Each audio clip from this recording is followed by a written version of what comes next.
Puedo pasar, ¿no? Bueno, esto era una vez, iba allí, estaba en el Titanic, todos de marcha, y digo, ¡ah, venga, vamos, un cubateca, vamos!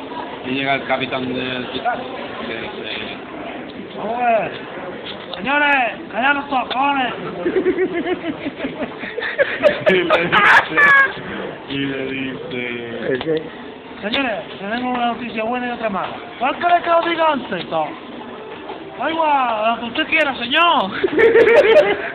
Bueno, que dice, pues saber una cosa, que vamos a ganar 7 Oscars. Ya está, se ha acabado. Ya se ha acabado. Que se cae así de lento. ¿La has pillado o no la has pillado? La has pillado al hueso, por ahora. Pillado al hueso. ¿Has pillado o no? Que van a ganar 7 Oscars.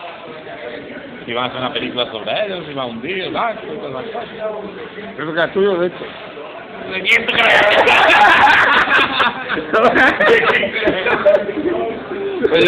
Oye, que tan fácil, no lo cuento.